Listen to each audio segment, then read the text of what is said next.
você, seja muito bem-vindo ao Papo Cloud. Eu sou o Vinícius Perrot e nesse episódio teremos a oportunidade de conhecer um pouquinho mais sobre o mercado de data center, entender como a evolução da própria computação em nuvem, da inteligência artificial e a inteligência artificial generativa, como esse mercado ele vem evoluindo e, melhor ainda, como ficar atento às necessidades dos clientes e oferecer a tecnologia que faça sentido para ele. A abundância de tecnologia está aí, está na internet, tem diversos produtos e serviços. Mas será que todo o portfólio faz sentido para cada momento ou cada segmento de empresa? É isso que a gente vai conversar hoje com o nosso convidado, que é o Vitor Arnoldi, da Equinix. Ele já vai até me corrigir também, aqui, né? Presidente da Equinix Brasil. Vitor, seja muito bem-vindo aqui ao Papo Cloud. Obrigado, Perrot. Uma honra estar aqui, ainda mais quando a conexão foi feita pelo WP, né? Que é um mestre aí conhecido do mercado. Sem Tamo dúvida, junto, sem cara. dúvida. Rapaz, eu já falo nos bastidores aqui que o WP, só para quem está acompanhando, vem nos ouvindo, o pessoal aqui, WP, nosso grande mestre da Oracle aqui, nos ajuda a entender cada vez mais soluções. Ele tem uma playlist própria, viu? Se você botar assim, WP aqui no Papo Cloud, vai encontrar mais de vários, eu brinco aqui. É sócio, né? Já é sócio. Já é Já me praticamente, rapaz, convidaram. praticamente tem uma porcentagemzinha assim, mas um agradecimento, um querido aqui do coração e um amigão do Papo Cloud. Mas então, vamos lá fazer o pelo básico. O pessoal normalmente fala assim, poxa, Vinícius, eu estou contratando, eu estou falando com o pessoal da Equinix, aí depois eu falo da Equinix, depois eu falo do Equinix. Explica aqui pra gente, Vitor, como é que eu falo o nome da empresa pra gente divulgar aqui pro pessoal? Cara, vamos lá. Acho que esse é o dilema que a gente tem desde 98, né? Que o pessoal sempre se confunde com o nome, mas é Equinix, né? A gente chama de Equinix. Mas a gente volta e meia faz uma brincadeira, vai na rua, pergunta para as pessoas. Teve um evento de vendas que a gente fez global em Las Vegas alguns anos atrás, onde o nosso chefe de vendas global foi para a rua com o microfone perguntar o que as pessoas achavam que era Equinix e como se pronunciava. E a gente foi confundido com vários nomes, inclusive com Equinox, né, que é aquela academia americana, mas o nome é Equinix, né, que tem muito a ver com equalidade, neutralidade e troca de tráfego, que é o IX, né, Internet Exchange. Exato. E o fundador ele juntou esses três conceitos no nome Equinix, tanto é que o sinal da fortaleza que faz parte também, né, que junta tudo isso e criou-se o nome e o conceito da Equinix, né, lá em 98, que foi um cara visionário, né? Cara, que legal. E, ó, curioso essa pegadinha aí da galera sair na rua e perguntando. Mostra que é bom estar atento, né, Vitor? Eu acho que Sim, sim. estar atento, às vezes, ao mercado ajuda a gente a construir um portfólio de soluções mais aderente às necessidades, porque a gente sabe que nós amamos a tecnologia, gostamos, né, do tecniquez, aquele negócio ver Isso. funcionando, mas tecnologia por tecnologia não resolve o problema de ninguém, né? Então, estar atento ao mercado faz diferença? Acho que faz muito, né? Eu acho que você tem que ter humildade para justamente perguntar como é que o teu cliente te enxerga, como é que o mercado te enxerga, como é que a tua solução está sendo usada, qual o problema que você está resolvendo.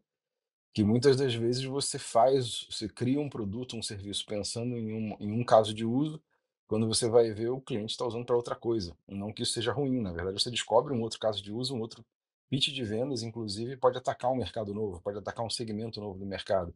Então, assim, eu acho que esse contato constante com o mercado é fundamental e eu acho que sem ele a Equinix não seria o que é hoje, né? Assim, hoje a Equinix, olha, ela foi fundada em 98 e ela é a única empresa do SP500 que cresce há 22 anos consecutivos, né? Então, assim, não é que a gente seja o primeiro, o segundo ou o terceiro, não. A Equinix é a única do SP500 que cresce há 22 anos consecutivos.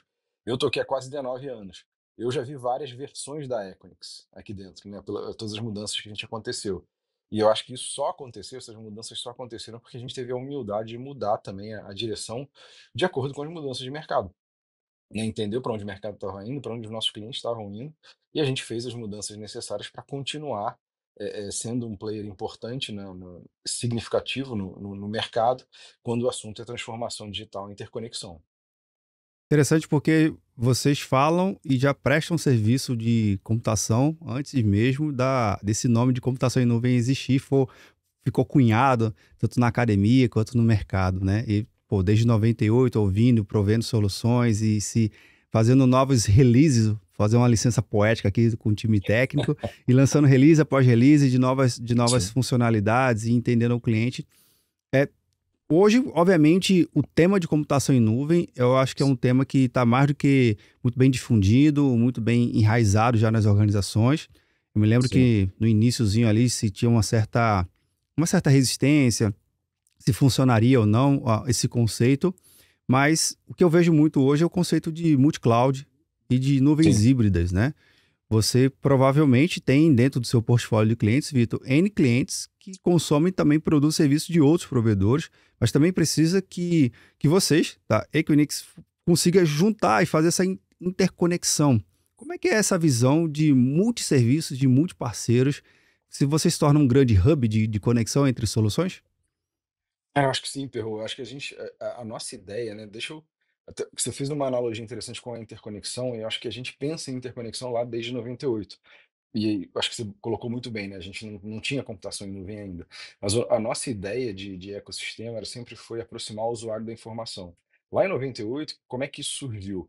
Quando a Equinix conseguiu botar todas as operadoras principais dos Estados Unidos dentro de um único data center, numa situação onde cada operadora tinha o seu data center. Então a gente conseguiu botar todo mundo dentro de um data center para trocar tráfego. O que aconteceu com isso?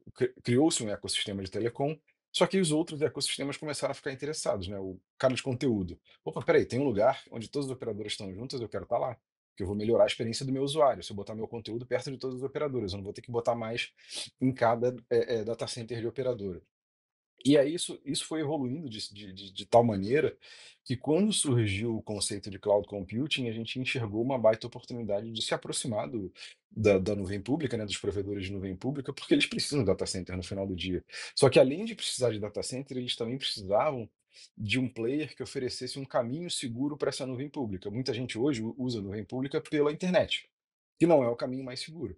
O que a gente oferece é uma solução de rede definida por software para as pessoas acessarem essa nuvem através de conexões seguras, que são as interconexões. Hoje a gente tem mais de 480 mil interconexões nos nossos data centers no mundo todo. Então, hoje, a gente acaba sendo o caminho mais rápido para você chegar na nuvem pública e mais seguro. E a gente começou a ver também isso que você falou da evolução do mercado. Antes as pessoas chegavam para a gente, os clientes, queriam consumir uma nuvem pública só. Hoje a gente já começa a ver o consumo de várias nuvens públicas, de software como serviço através dessa solução de interconexão, que é o Fabric, né? Sim. E também de soluções de nuvem privada, por exemplo. Então a gente começa a ver o híbrido, ele fica muito, ele tem sido muito utilizado, não só nas discussões, mas nas implementações. São clientes que eles usam um pouco da nuvem pública do Player X, do Player Y, e usam nuvem privada também. E eles precisam de acesso direto a muitos software, muitos players de software como serviço, seja de CRM, ERP, ITSM. Por quê? Porque latência cada vez mais é importante para eles, né? Informação em tempo real. Eles não podem perder segundos, né? Porque a força de trabalho para. E isso eu acho que é interessante porque no final do dia você vê, a minha missão de 98 continua sendo a mesma, aproximar o usuário da informação.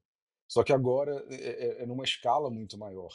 E talvez seja, acho que esse talvez seja um dos fatores mais poderosos da estratégia da Equinix, que a gente baseia a nossa estratégia, a nossa estrela do norte, né, aquela coisa que o americano gosta muito do North Sim. Star, numa coisa que não vai mudar. Porque assim, a gente nunca vai deixar de buscar essa aproximação do usuário com a informação. Óbvio que as tecnologias mudam, a gente pode fazer isso de forma diferente, mas a visão continua sendo a mesma. E isso cada vez mais vai acelerar, né? Cada vez mais você precisa de informação em tempo real. Há 10 anos atrás, a gente não precisava tanto quanto a gente precisa hoje. Daqui a 10 anos, aposto Nossa, contigo que se a gente sentar aqui para conversar, a gente vai estar falando de aplicativos que a gente nem imagina hoje com que vão certeza. surgir, né? Com certeza. Cara, e é interessante você trazer essa visão do americano, né? Que é aquela perseguição do objetivo. Mas eu queria que também que você pudesse falar um pouquinho da sua experiência aqui no Brasil e Boa. à frente dessa evolução no Brasil, né? Porque, obviamente, o mercado brasileiro é um mercado altamente significativo, considerando a América Latina, ele tem seu impacto Uhum. econômico. O brasileiro gosta de tecnologia, né? Adoramos.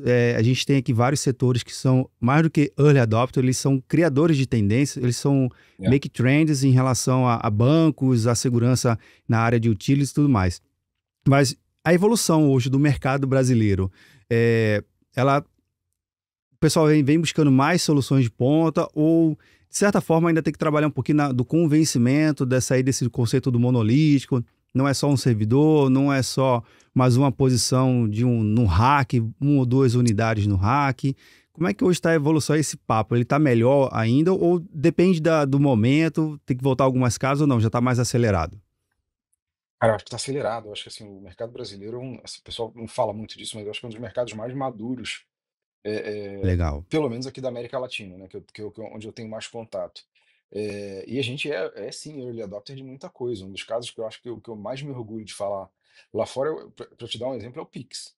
Cara, é um dos casos mais emblemáticos, mais interessantes de transformação digital e de democratização do acesso bancário e foi feito por uma entidade pública, né? Sim, Óbvio que foi envolvimento, talvez, de vários stakeholders, iniciativa privada, iniciativa pública, mas, cara, olha o impacto que o Pix está tendo hoje, sim. né? Olha o volume de transação. E isso, assim, se você vai em países de países desenvolvidos e você fala dessa coisa de transferir dinheiro de forma instantânea, com rastreabilidade, todos os bancos estão ligados, o cara fala: "Não, não é possível. Qual é Era o uma intelectual para estranheza, né?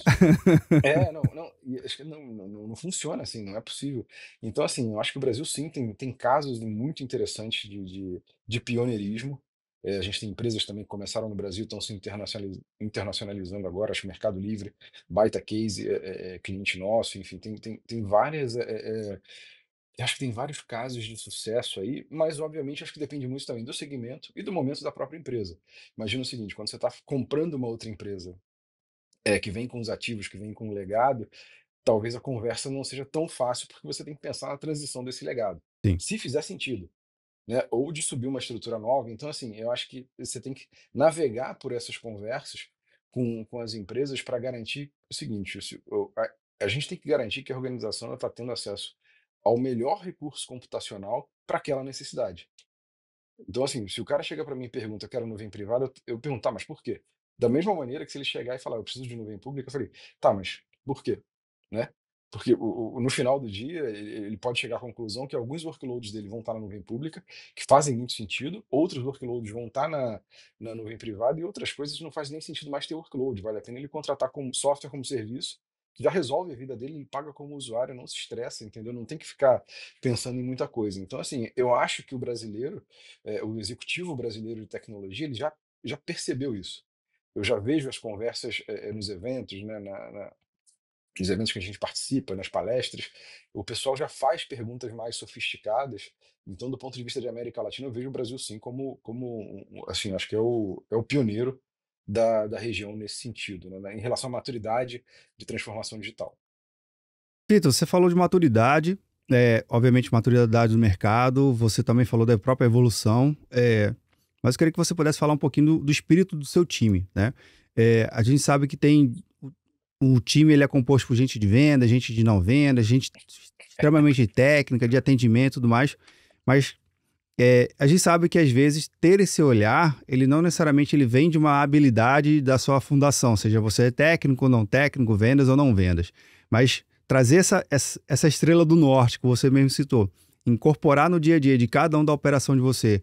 Como é que é trazer essa visão para o time, incorporar e aí, obviamente, estar ao mercado, poder ir ao mercado e ajudar o cliente justamente com esse propósito, com essa visão? Cara, eu acho que talvez seja uma das missões mais difíceis da liderança, porque imagina o seguinte, mas da forma que eu enxergo, tá? Eu enxergo que comunicação ela é um desafio constante, né? Eu nunca vou chegar para você, Perrô, estou satisfeito, fiz o meu trabalho, acabou aqui, tá todo mundo alinhado. Não, porque você tem momentos para comunicar e para alinhar, e em todos os outros momentos as pessoas estão expostas a informações diferentes, né? Sim, Internas e externas, e elas podem ter outras conclusões e interpretar de forma diferente. Então, a comunicação ela é um esforço constante, né? E quando eu acho que talvez esse seja o fator mais importante. Quando você interpreta isso, esse exercício de alinhamento como um jogo infinito, né? Aquela coisa cíclico. Eu tenho que estar sempre falando, enxergando novas formas de falar, inclusive trazendo outros interlocutores para falar a mesma coisa, porque às vezes eu posso falar uma coisa 5 vezes, a pessoa não vai pescar, porque pela forma que eu falo. Agora, eu trago o Perrot para falar aqui sobre o mesmo assunto e a pessoa, nossa, isso faz todo sentido. E isso também é muito importante, não pode ter ego no meio, sabe? Você tem sim. que usar o melhor interlocutor para aquela mensagem. Então, assim, eu acho que no meu desafio de liderança aqui, a partir do momento que eu consegui entender isso, eu acho que eu tenho vários exemplos bons aqui de líderes, né, tanto pares quanto outras pessoas que já foram meus líderes, que me mostraram esse caminho. isso ajuda demais. Por quê? Porque a gente está em constante mudança. Não dá para crescer 22 anos seguidos fazendo a mesma coisa, né? Você precisa mudar, você precisa fazer mudanças estruturais, mudanças na estratégia, e para isso você tem que estar sempre falando.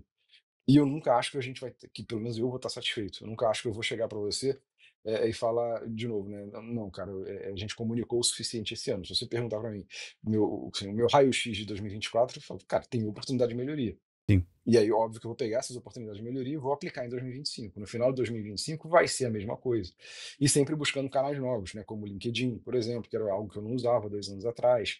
E um papo desse contigo, né? Um Estamos podcast, aqui. que acho que serve também para falar, né? Dentro e fora da empresa, acaba sendo uma ferramenta legal para falar sobre isso. Então, assim, eu acho que esse é um dos maiores desafios da liderança, em resumo. Isso que você falou de alinhamento Sim. e comunicação talvez seja um dos maiores desafios da liderança moderna. Cara, interessante. Fazendo uma licença poética aqui, né? É o famoso quem bebe grapete repete. E você entende exatamente se a comunicação está funcionando, Boa. você repete. Se não está funcionando, você melhora e repete de novo. É o É isso. famoso ciclo PDCA, né? Que é uma Boa. melhoria contínua. É isso, Agora, cara. Vitor, eu queria que você também pudesse explicar um pouquinho para a gente esse desafio que é o Brasil, né? O Brasil não tem como fugir, é um tamanho gigantesco, é maior que muitos continentes e por si só já tem uma complexidade não só geográfica, né, mas também tem de cultura, de entender como é que cada solução, cada região do país, ele consegue se relacionar. De novo, a Boa. comunicação, tem umas regiões que precisam um pouco mais uma jornada de iniciação sobre aquele tema, mas como é que é a entrega da ponta, né? Hoje vocês estão distribuídos no Brasil, mas queria que você pudesse justamente explicar essa distribuição aqui nacional e como é que você consegue, de repente, atender um cliente mais ao extremo norte ou ao extremo sul no nosso país, que Boa. não é pequeno, né? Cara, isso não, eu acho que talvez seja o maior país da América Latina, mas por ter uma língua diferente, acaba sendo ainda mais específico, né? Porque assim, a gente tem o Brasil falando português, o resto falando espanhol. Exato. Mas eu acho o seguinte, o Brasil, nas suas dimensões continentais, ele tem uma concentração muito grande do mercado no Sudeste, né? Então, assim, a Equinix, ela se estabeleceu comprando a Log em 2011, que já tinha presença em Rio e São Paulo. A gente desenvolveu essa presença hoje para 7 data centers que já estão em funcionamento. A gente tem outro em construção no Rio, com espaço para construir mais um. Em São Paulo, a gente está construindo mais dois, com espaço para construir outros dois, né? Então, assim, a gente não tem dúvida que assim, São Paulo, por exemplo, é o epicentro da América Latina. Tanto é que você vê que todos os players, eles começam em São Paulo, depois Sim, eles vão para os outros lugares. Não tem como você estar afastado desse mercado de São Paulo. E a gente começou a ter essas discussões sobre terceiro mercado no Brasil, quarto mercado no Brasil, só que a gente viu algo muito interessante. Como a gente hoje concentra a troca de tráfego da internet no Brasil, a gente tem um poder muito grande, né, de concentração aí desses ecossistemas. Começaram a surgir players menores nos terceiros e quartos, quintos mercados no Brasil, mas eles têm que interconectar com a gente, eles têm que voltar a conexão para a gente, porque a gente tem esse ecossistema de interconexão. E a gente acabou pensando, no início você pensa, né, mas vai surgir um data center lá na ponta que vai concorrer com a gente. Não, ele fortalece mais ainda o ecossistema, porque esse data center ele não pode nascer isolado. E a gente começa a ver casos interessantes, né, de players surgindo, mas ainda não estão na dimensão que a gente precisa para justificar um investimento nosso direto nesse mercado. Né? Porque a máquina aqui ela tem um tamanho e a gente tem certos gatilhos para ir para um mercado ou outro. Mas o que a gente viu é que esses mercados eles vão se desenvolver de qualquer forma, vão interconectar com a gente no Rio e em São Paulo. E lembra do seguinte, a Equinix, se você for ver as expansões que a gente fez, né, em todos os países da América Latina, a gente não foi o primeiro. A gente tem que tomar muito cuidado em relação a risco e retorno, mas a gente não tem nenhum problema de pagar um preço justo quando a gente encontra a oportunidade certa para entrar num mercado, né? Então, a gente tem toda uma história aí de M&A na região, onde a gente pagou um preço justo para comprar os data centers dos players e formou uma parceria de longo prazo, porque muitas das vezes, quando você compra um data center de uma operadora, essa operadora se torna um grande cliente seu por 20, 40 anos, né? Então eu não quero tipo comprar o mais barato possível, eu não quero ganhar, né, na negociação, eu quero fazer uma negociação justa, onde exista valor para os dois lados. A gente está iniciando uma relação de longo prazo, tem que iniciar com o pé direito, não tem jeito, né? É interessante que fala muito do propósito da fundação, né? Porque se lá É, no passado não tão distante, mas no início da companhia e da visão do fundador, que é se aproximar todo mundo, é vocês conseguirem ainda perseguir esse grande objetivo e esse alicerce de qualidade, né? é. Porque, ok, ninguém cria, pelo menos eu acho, né? Ninguém cria um data center para ficar isolado. Pelo menos até Inclu- agora eu desconheço esse Cada mercado. vez mais, né? É Então, isso aí. ainda está hoje, em pleno século XXI, 2024, que a gente está gravando esse episódio aqui, e ainda segue esse grande objetivo que é estar próximo e conectar todo mundo. E aí, através dessa conexão, você viabilizar novos negócios e novas parcerias. É isso. É isso, cara. E imagina o seguinte, você vê os mercados, esses mercados intermediários, eles vão surgir, eles vão estar com a gente vai dar todo o apoio, como a gente tem, por exemplo, canais nesses mercados, né, no sul, no nordeste, no centro-oeste. Os data centers que surgiram menores nesses mercados estão interconectados com a gente. E quando for o momento de ir para esses mercados, ou a gente vai comprar alguém ou a gente vai construir do zero, como a gente fez em outros lugares, né? Então, assim, faz parte dessa nossa estratégia. Se você pegar a nossa curva de crescimento, depois eu te mando aí, ela é uma curva que ela foi composta nesses 26 anos de crescimento orgânico e inorgânico. A gente criou uma máquina muito robusta de expansão, né? Porque no final do dia, construir um data center também não deixa de ser um projeto com características de um M&A, Sim. pelo toda a governança que você envolve. Mas se você pegar a nossa curva de crescimento, que a gente plota lá as logos das empresas que a gente comprou, você vê que tem basicamente pelo menos uma aquisição por ano, né? Então a gente criou uma máquina de integração também para pegar, trazer essa cultura e integrar na nave mãe, digamos assim, sem destruir valor, né? E isso acho que é um dos grandes alicerces do nosso sucesso ao longo dos anos. Pois é, a gente um dia vai marcar um bate-papo justamente para falar dessa expertise em M&As, porque é uma disciplina totalmente à parte e É. é como se fosse uma mentalidade muito diferente para você incorporar uma empresa que você veio ao mercado e conseguiu adquiri-la. Assim, é um trabalho colossal, É assim, difícil. É interessantíssimo. difícil. É um assunto que eu gosto e depois a gente marca um outro bate-papo aqui para falar só sobre esses detalhes aí de Top. operacionalizar o M&A. Não só a concepção, mas em fazer a entrega. Mas enfim. Vitor, cara, eu queria que você também pudesse explicar essa questão de visão de parceria. Às vezes, né, como você também está citando, Hum. nem sempre você vai ter ou vai ser a melhor oportunidade de adquirir uma outra empresa, mas sim a parceria com vários outros fabricantes. Esse olhar também é atento do que o mercado está querendo consumir e formar essas parcerias para poder montar o melhor mix de produtos no portfólio. Faz parte também do seu dia a dia para você entender quais são as parcerias que fazem sentido entregar em parceria, hora é parceiro, hora é concorrente. Faz. Como é que é essa É. visão aí também? Cara, deixa eu te dar um exemplo que a gente divulgou ontem, só, assim, e é baseado em um outro exemplo que a gente divulgou há pouco tempo. Todo mundo está falando de inteligência artificial. Sim. Acho que quem não ouviu de inteligência artificial está isolado do mundo, né? Com Porque tá certeza. todo mundo É falando igual o nisso. data center isolado. Data center isolado. Então, assim, tá fora do ecossistema.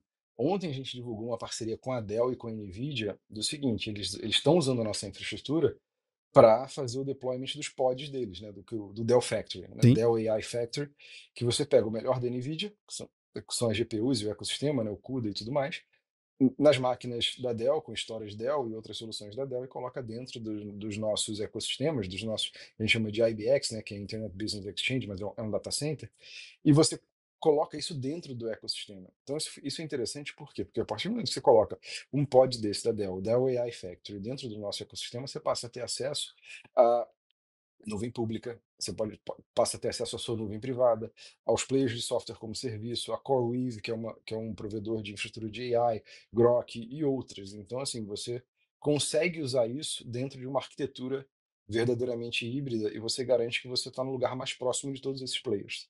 Essa é a nossa preocupação. Então, assim, eu não vou competir com a NVIDIA, eu não vou competir com a Dell, né? Eu vou garantir que os melhores estão aqui dentro. Então, assim, ninguém vai discutir. Quando você chega e fala, pô, Perro, eu tô aqui tem uma solução que tem a Equinix, a Dell, a NVIDIA, e você acessa a nuvem pública da Oracle, em homenagem ao nosso amigo WP. Cara, ninguém discute a marca, as pessoas já partem para o próximo passo, né? Que é, vamos falar da arquitetura? Ninguém vai boa. discutir porque são pioneiros, assim, são marcas líderes nos seus respectivos mercados. Então, assim, essa é a nossa preocupação. Ah, mas aí você vai revender ou você vai simplesmente interconectar? Depende. Exato. Depende muito. Depende muito da forma como o meu mercado quer consumir, e da forma como a gente também pode prestar o serviço, né? A gente tenta, nem sempre a gente consegue, mas a nossa tentativa é fazer com que o consumo do serviço seja o mais simples possível. Se vai ser, e para isso eu sei que precisa de interconexão. Sim. Beleza, agora acima da interconexão, aí é uma discussão que tem que rolar entre os players para a gente chegar na melhor maneira. Mas uma coisa que a gente percebeu lá atrás é que a interconexão é meio que denominador comum em todas essas discussões, porque você quer estar sempre mais próximo ao dado, ao usuário. Então, assim, quando a gente oferece essa facilidade, onde você entra num portal, você escolhe rapidinho em quem você quer interconectar, alguns cliques, está estabelecida a interconexão, isso, assim, ninguém chegou pra gente e falou o contrário, sabe? Não, mas isso não funciona para mim, não. Todo mundo precisa disso. Aí o modelo em cima disso vai variar de acordo com o produto que a gente está falando, né? A solução e os players que estão envolvidos. Cara, isso é interessantíssimo, porque traz muita segurança para o cliente, né? Porque às vezes o cliente que está. O cliente, e nesse caso, ele é a interconexão entre vocês e os diversos fabricantes, de novo, né? Que é ele que vai consumir toda essa É, arquitetura que a gente fala aqui, que a gente tanto gosta. Mas no final do dia, se você traz, se você tem esse posicionamento ao cliente, ele se sente até mais seguro em executar o contrato dele da melhor forma, porque às vezes ele já tem um contrato com você ou com o seu parceiro, ele comercialmente ele só estende o contrato dele com o parceiro atual e complementa com o que for isso necessário, aí. ou às vezes ele faz um outro contrato, enfim, existem diversos modelos comerciais.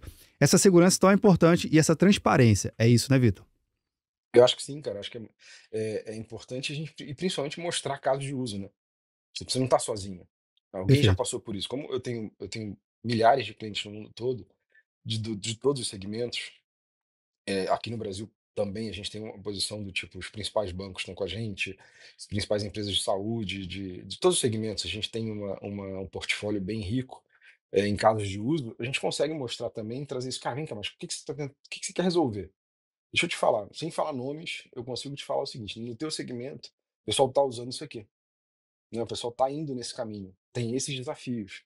Então fica atento nisso. Quer que eu traga o pessoal da Dell para conversar também? Vamos lá. Legal. Trago aqui. Quer que eu traga o pessoal da NVIDIA? Quer que eu traga o WP da Oracle?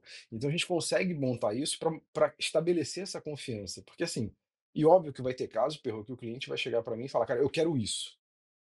Eu falei, beleza, você quer ouvir alguma coisa diferente ou você não está com tempo, você quer só executar isso aí? Não, tem Boa. que executar agora, tô na pressa e tal. Beleza, vamos executar. Quando tiver um espaço, me avisa que a gente coloca você dentro de uma sala, o seu time, chama o pessoal aqui no nosso escritório, põe o meu melhor time para falar com você e aí a gente discute possibilidades. Mas também tudo depende do momento. Às vezes o cara, assim, às vezes a pessoa não quer ouvir, porque ela está com Sim. prazo, alguma urgência e a gente tem que ajudar. Então, também tem isso de entender o momento para estabelecer essa relação de confiança, entendeu?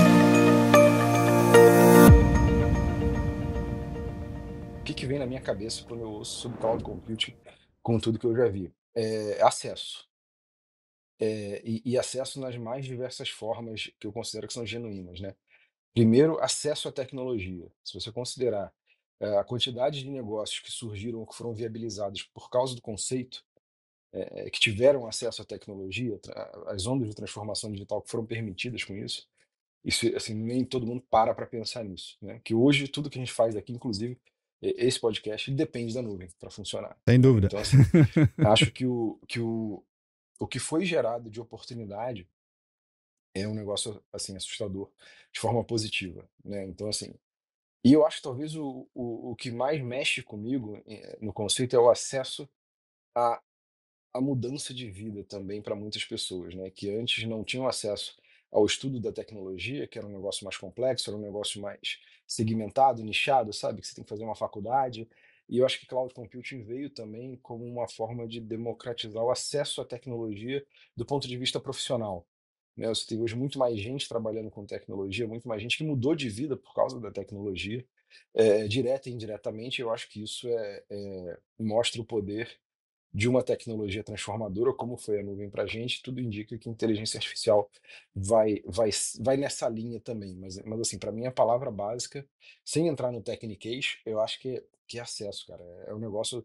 Assim, quando eu paro para pensar em 2010, por exemplo, quando essa onda começou, e onde a gente está agora, é um negócio que dá até arrepio, de, assim, Sim. muita coisa boa aconteceu com a computação em nuvem e vai continuar acontecendo porque essas ondas de tecnologia elas vão empilhando, né?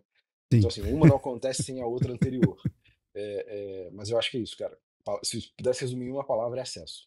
Cara, sensacional, sensacional. Vitor, queria agradecer muito o seu tempo aqui. A gente está gravando esse episódio no finalzinho do ano, sei que a agenda está bem corrida, mas muito feliz em poder estar conversando contigo, poder conhecer um pouquinho mais do ambiente de vocês, do modelo de pensar de vocês, e muito me alegra porque se mostra e se posiciona que é um grande player no mercado, que sem dúvida está para discutir solução.